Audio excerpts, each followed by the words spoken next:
Welcome to Self-Leadership. This is the 15th webinar in a row in this Kill the Corona by Getting Smarter series.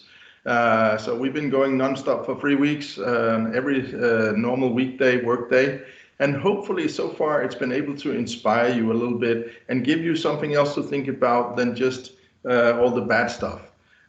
Today we're going to talk about self-leadership. Basically, who am I and how to manage myself. That's the topic. And I'm going to be switching over to my PowerPoint. So just a second. And here we go. So basically, who am I and how to manage myself is the topic. Now, I have trained leaders all over the world, and I'm lucky enough to say that it actually is all over the world, and in self-leadership. And it's funny because I see that it's something that we sometimes think it's only for the newcomers, for the new leaders, for the supervisors. But I also see that this is something we need to train also in more senior people, simply because we tend to forget the important stuff, the basics.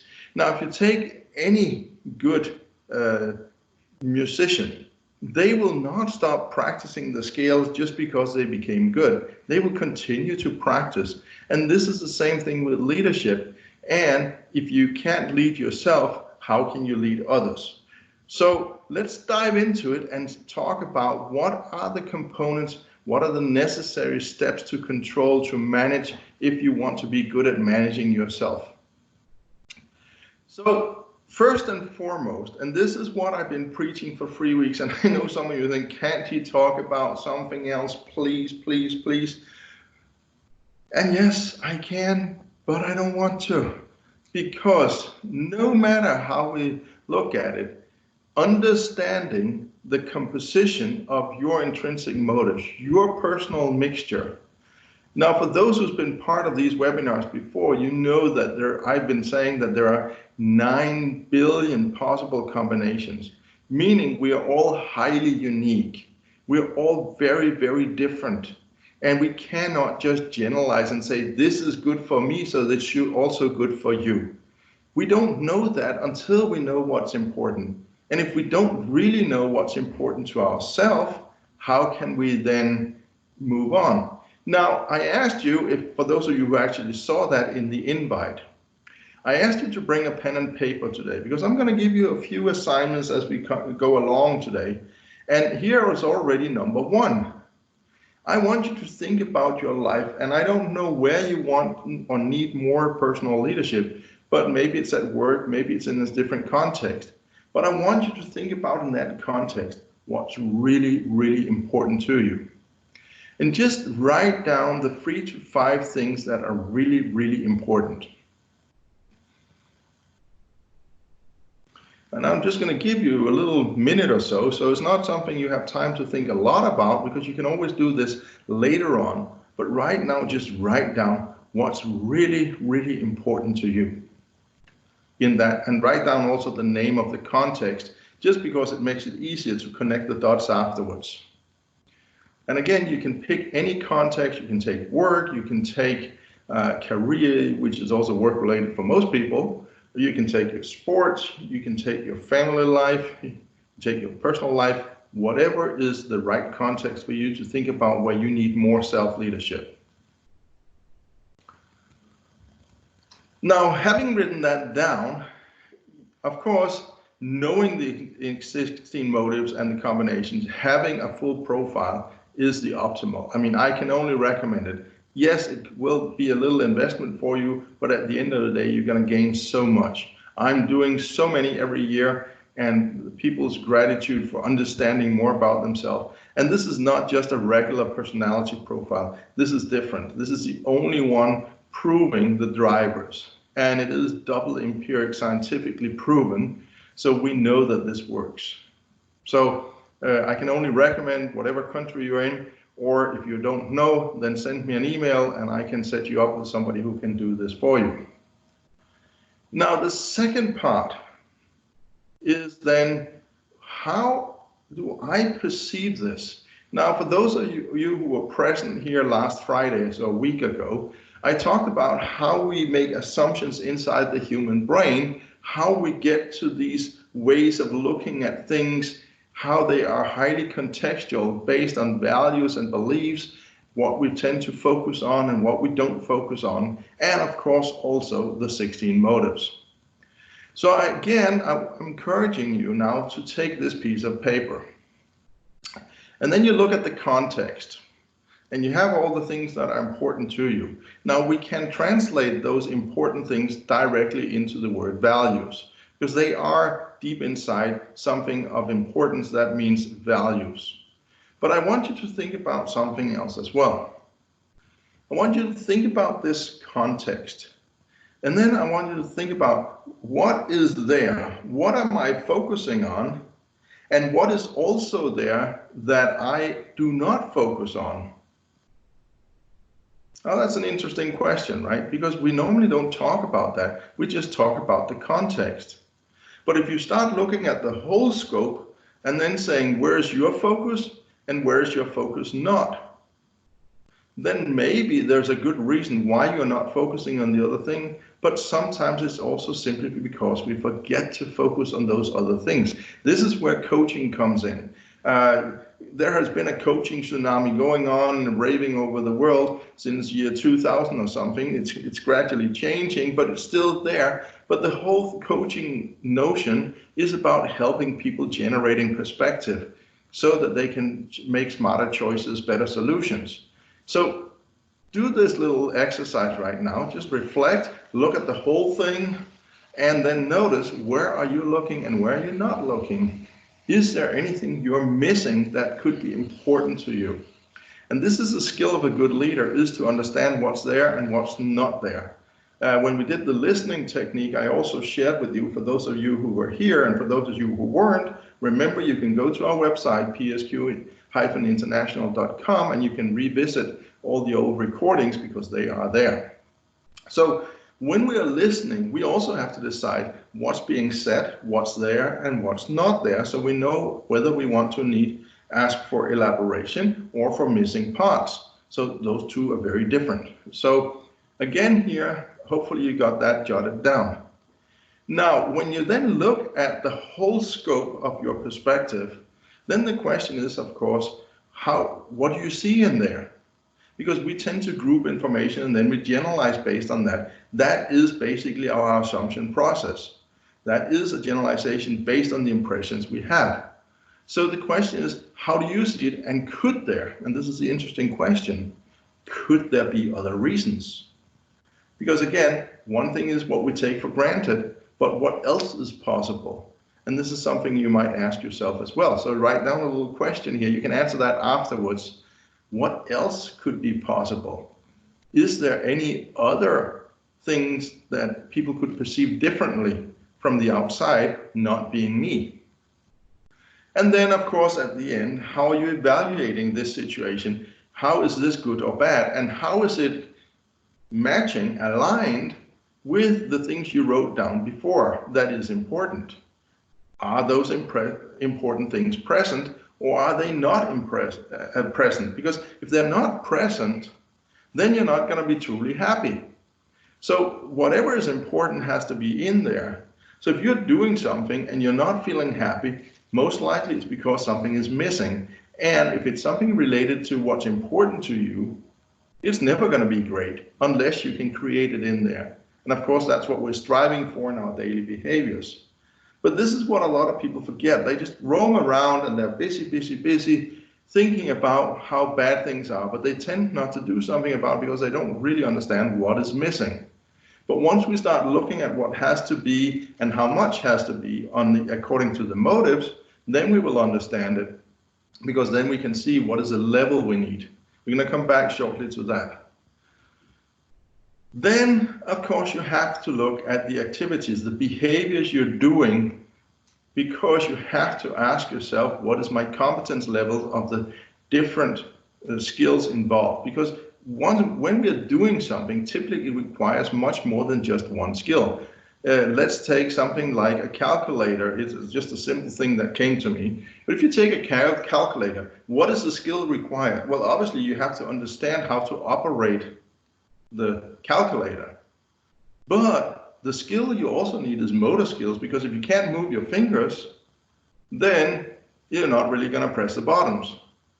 And another skill, and now we're going unconscious, of course, that I'm just taking a simple example, so I know it's a little crazy, so bear with me, but you also have to have the skill of breathing, because otherwise you will die. So what are the different components? What are the skills involved? And again, you don't have to go to breathing. It was just a simple, quick example. What are the skills involved? And be specific, really narrow it down to all the things that is involved, but take them sort of apart so that they become specific. This is important as well. And of course, then you have to ask yourself, where is my skill level? Am I actually aware that it's a skill? Because if not, it might be at the unconscious incompetence level, where you don't know what you don't know and you're really happy about it. You're just doing, but you have no clue what you're doing. Perfectly great place to start, but you can't really go on from there in that state, because then you're not really going to get much done. And if you do, it's probably not going to be right. Or is it where you know that there's something you can't do, and you may have started to practice, and it's kind of frustrating because you haven't reached the skill level you want? That would be the conscious incompetence level. And then, of course, we get to the level where we can do as long as we focus. But if we're distracted, we lose the ability.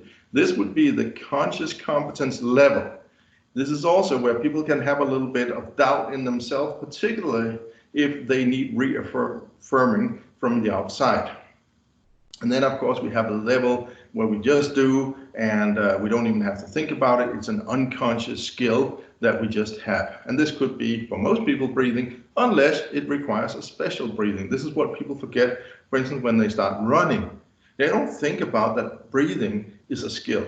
They don't think about it as something they have to practice. So a lot of people start running, and then they get the stitches in the side. Why do I have this pain on my side? Well, basically, most likely because you weren't breathing right, because it requires special breathing. We know, I mentioned the example before, that if you take an Olympic 100-meter sprinter, they may breathe 1 or 2 times, and some of them may even hardly breathe 1 time. And I don't know how they do that, because if I'm running 100 meters, I can assure you I'm breathing a lot more. But for them, they're not. So for some reason, they have practiced doing this so fast, so good, and they don't need the breathing. Don't ask me how they do it. You got to ask an expert. Now, of course, they have trained that, so they don't have to think about it, because there are many, many other things they have to think about during that very short period of time. But it could also be that you have reached a level where it's kind of boring a little bit what you're doing, and you started perhaps taking shortcuts because you know you can. It's not really necessary to do it full, and this could be the potential complacency. Now, again, it's not everybody going there, but there is a chance. And of course, this relates to our next topic, because this is so crucial. If we understand what we need, basically based on the motives, right? And we also understand what are the resources we have, primarily the competences, but it could also, of course, be time and money. Then we have to look at where are we on the flow scale. Are we having a balance between what we need and what we don't need? So when you go in here and you think back to the things that were important to you that I asked you to write down, then you have to look at this and say, okay, how do I feel on this? Am I feeling perfectly happy? Does it seem like there's a great balance in this? Well, then potentially you are in the middle where you can experience flow. And remember, flow is not a constant state. It is something that happens, but we can for sure do something to improve our opportunity to be in that wonderful state. But we can't be there the whole time. But what is more normal is that people are actually not in the flow zone, but more somewhere on the outside, meaning either being pushed too much with too little resources, or over-challenged simply by the scope of the project, whatever it is, or they may be bored and under-challenged, weary, not getting any energy because there's no fun, there's nothing I have to do. And you can imagine here that both of these states can lead to something really bad. A lot of people right now are unfortunately in the situation where jobs are lost, and I'm sure they will come back quickly, but right now a lot of companies, just to survive short term, are letting people off and then allowing the governments to cover the cost. Fair enough. That means they go home, and again, we don't know how long this will last, but let's just say that it's going to last a couple of months. So initially it's going to be like a nice holiday, except that if you're confined to a little tiny apartment, maybe that holiday is more like being in prison. But after a while, and particularly if you are in a small place where it is like a prison, then of course it's going to be like, oh. But if you can't do anything about it because you're stuck at home and you have to stay at home, you can then start developing negative thoughts, and this can lead to becoming very tired at the end. So one of the really great things is to start sitting down and saying, okay, how am I doing on these things that are important? And instead of just being desperate and saying, oh, I'm doing really bad, then you should much rather say, what can I do under the given circumstances to meet those things that are important to me? And this is where you have to be creative. I don't know what you're doing and in which context, but I know it's possible. You just have to think about it. Maybe it's time for those of you who's always said, I'm going to write a book. Well, why don't you? You have all the time in the world to write about it. And I'm sure there's plenty of inspiration to think about given the context. So now's the time. It doesn't take so long time to write a book. I've done it a couple of times, and it takes roughly a month if you focus on it. And then of course there's all the editing and proofreading, what have you afterwards. But the basic writing process is not that long. So just get started. It's basically just putting yourself in front of the laptop and start writing. It's not that complicated. And then a lot of people say, well, I have the writer's block. Well, then take it away. It's not really something that's necessary, because if you don't have anything to say and you don't know how to output it, it's probably because it's not supposed to come out. So do something else. And this is, again, the important thing is, don't stress about what you can't do, but rather do what you can do. So figure out what can you do, and what can you do given the circumstances that makes you feel good and happy.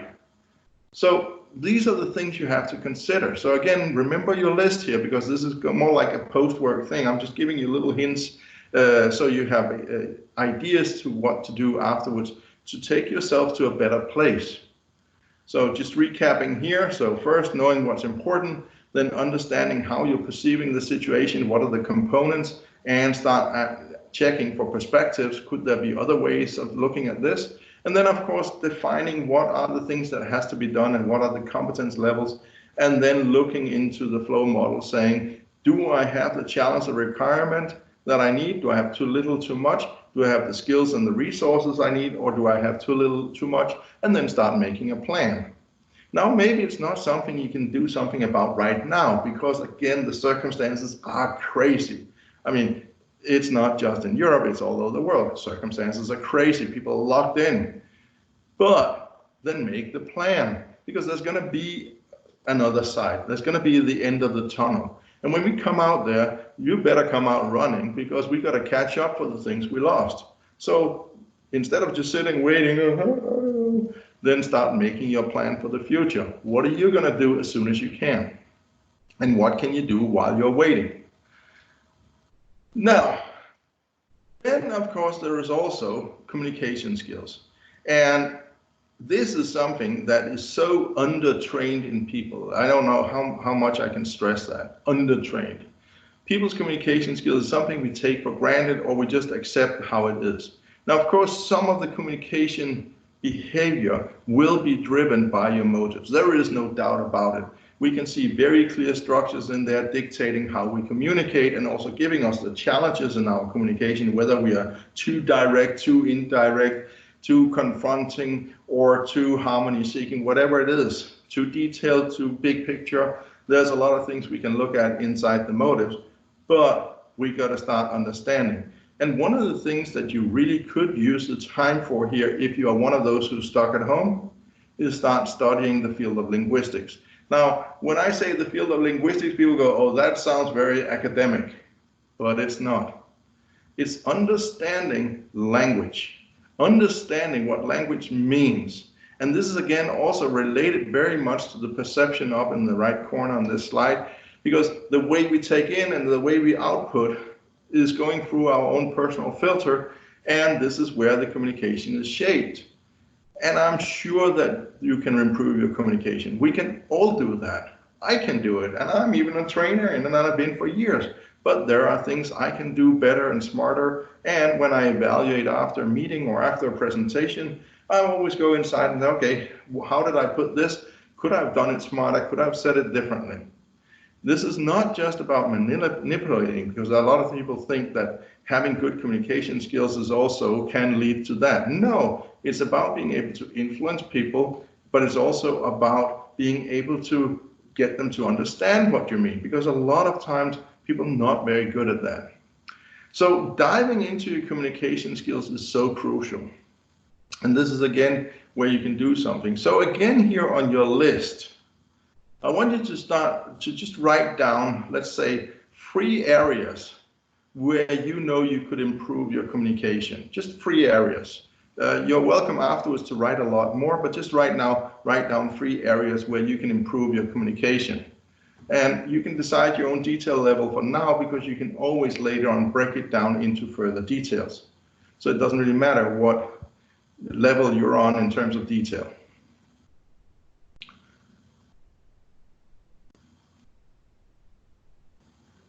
And again, you got to remember that when we talk about communication, this is 2 ways. So how are you taking people's communication in? That could be an area to look at. So are you open to other people's ideas? Are you listening to them well enough? And by the way, if you don't know how to do that, please go back, revisit the webinar about listening. It is on our website, psq-international.com. So you can find that one and all the other recordings there.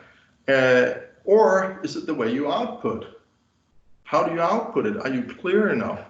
Do you understand how to separate words? Again, these are little tiny things that a lot of people don't train. Even if they've been to presentation technique trainings, they still just said all the words together, so it becomes blurry. Whereas if you start pronouncing the words and articulating the words, it doesn't take much more time, it just becomes clearer. And this is a great skill to practice, particularly for those of you who have to talk to assemblies of people, like groups or company presentations, client presentations. And then, of course, we come to the end of today, which is about accountability. Because we can make all these wonderful plans, and I'm sure a lot of you do New Year's resolutions, and some of you even write them down. But I'm equally sure that a lot of you end up having it on a piece of paper, and that's about what's going to happen to it. Because if we don't hold ourselves accountable, but if we're just waiting for other people to do this for us, we're making a big mistake. And this is what I see employees make a mistake. They wait for their boss to say, you should do this to develop. But self-leadership is going the opposite way. It is taking the other route. It is you being aware of where you can improve. It is you seeking information about where you could improve. You could, for instance, and I'm just going to make some suggestions here, and you feel free to write them down. But how about asking your spouse, as an example, in our relationship, where can I improve? And again, if it's not clear, ask them to be specific. And please remember, do not get pissed off, because they might point out something that they need, but you don't really feel that that is necessary. You asked. But you could also ask your boss. I'm sure a lot of you are still working from home, or at least have access to your boss. So why don't you drop them a line or hook up with them on Skype or something and say, boss, I have a question, because I'm sitting here thinking about how I can do even better when I come back from work. This is, by the way, self-promoting, so that he knows that you are coming back from work and wants to deliver and contribute. So, boss, where do you see that I could improve?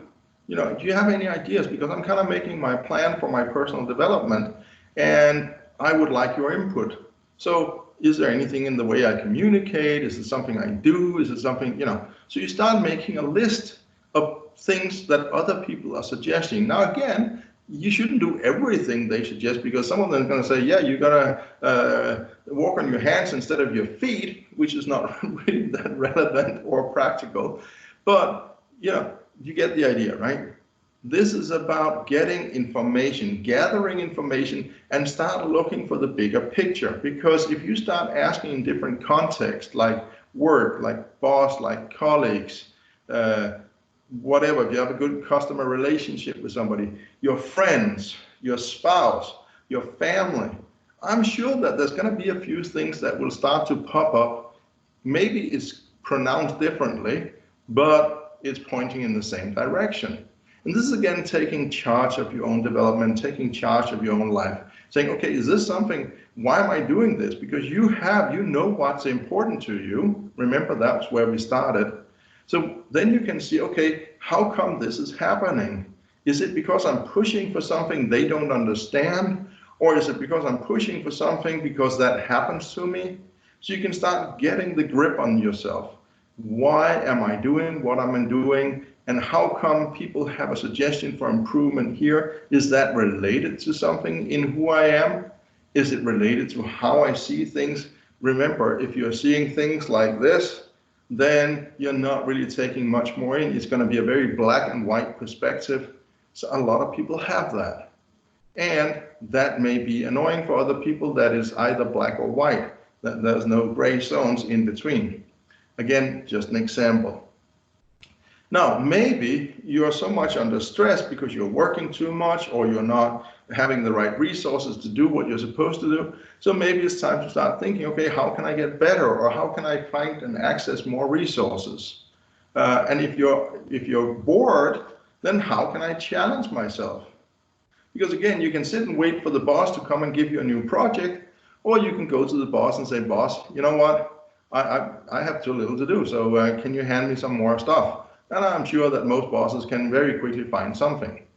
So again, this is self-leadership. So when we talk about accountability, it is whether things are happening because of you, meaning you take charge of yourself and your life, or you're just the victim. Things are happening to you, and part of that could be that nothing is happening because you're not asking for it. So start thinking about this. How clear are you to your surroundings on this? Where are you taking charge, and where are you waiting for others?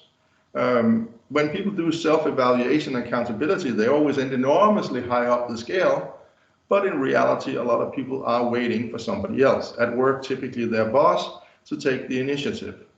But I can almost guarantee you, I was going to modify that a little bit, but almost guarantee you that your boss is going to like it. If you come home and say, boss, I want to get better. Show me the way, or can I do this, or whatever. Have a dialogue about it. Show them that you want to get better, and be open for the inputs that they will give you. These are some of the crucial things. This is what we teach and train in a lot of trainings. Of course, we have far more detail. We have exercises, all the things that goes with the real training. This is just inspirational. But I think if you start looking at the piece of paper and you start looking at the things you wrote down, and you think about these 6 steps, I'm quite sure that should give you some kind of inspiration to where you could do different, where you could do better. So hopefully this has inspired you to a little homework in the weekend. For those who just wanted to watch this part, we're going to shut down the recording, and I'm going to thank you for joining us today. And for those who has questions, we will take them as soon as we have stopped the recording. So thank you for those of you leaving, and have a great weekend. And for the rest, just a second.